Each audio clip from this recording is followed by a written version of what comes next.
you've been following the Senate, I'm sorry, the confirmation hearings, correct? Yes. And so Everything. tell me what you want to say about that, because I'm pretty disappointed in the corporate Democrats that they're being pragmatic and they're confirming his picks. So, like, for instance, Elizabeth Warren said about Ben Carson, well, he made some statements in the past that I disagree with. No, as Jim Earl has said on my show today, you should condemn those statements. You don't just disagree with them, you're supposed to condemn them. So what do you think about what's happening and the Democrats rolling over? I am disgusted. It's one thing for the Democrats to act like this before they lost the easiest election that they should have, won in a lifetime. It's another thing at this point, knowing very well that the ability to organize against them and fight against them and primary them is much easier. I mean, you look at before Bernie ran, Andrew Cuomo.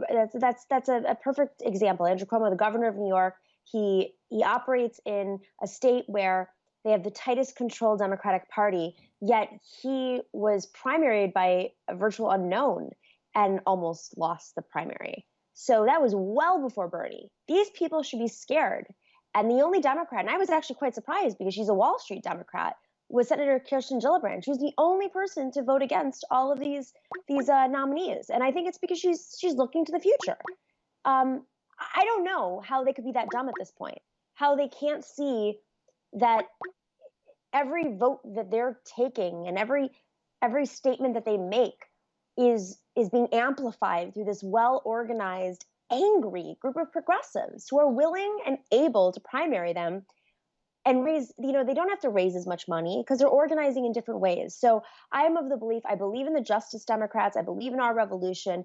I believe in brand new Congress. I believe that we can run a group of progressives against the corporate Democrats who are not standing with us when it matters. It's not just that they're not standing with us. They're not standing with us when the fight is easy to fight, when they need to be with us. The Republicans are taking it to an extreme. You don't fight extreme with moderate. Yes, you don't. Right. You don't Neville Chamberlain Hitler. Right. This is exactly what they're doing. So let me ask you this question. I've asked. Nobody really has an answer. So I'm not trying to put you on the spot. What is in it for these Democrats to go along? If they voted against every one of his nominees, they would still get confirmed. So what the hell is in it for them to go along?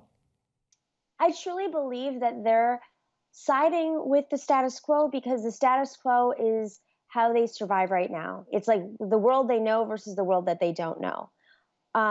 It's the Cory Bookers of the world. I have a weird theory about this in terms of the generational politics here. I think Gen X leaders, meaning the very few who are on the bench to like take over the party after the Clinton demographic, the baby boomers left office, those Gen Xers, they chose one side or the other. Do they want to be progressives or do they want to be corporatists? And most of them chose to be corporatists. And they don't know any other way. And I think that they're stuck. And you see Cory Booker, who's like, Dakota Access Pipeline's horrible. But then at the same time, he's like voting against lowering prescription drug costs and accepts more money than from Wall Street than anybody else.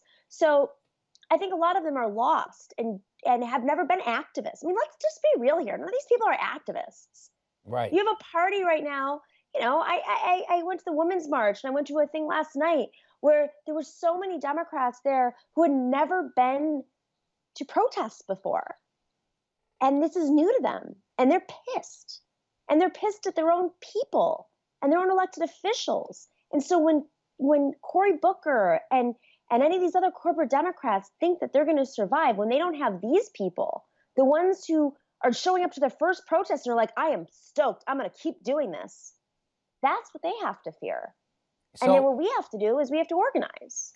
And what the progressives have to do is they have to find a bunch of candidates who can challenge these folks. And there are some races right now. New Jersey's a great example. There is a governor's race in New Jersey right now where you have a former Wall Street executive for Goldman Sachs running for governor and has Cory Booker and Senator Menendez and all the establishment backing him. And the guy who's running against him is an assemblyman who's actually sat in office. He broke the Bridgegate scandal, and he actually has experience. And he was he ran the Bernie campaign in New Jersey. Yet he has none of the support of the establishment. He's the one with experience. His name's John Wisniewski. I think that progressives need to pay attention to him because that's one of the few races in this next year that we can actually make a difference.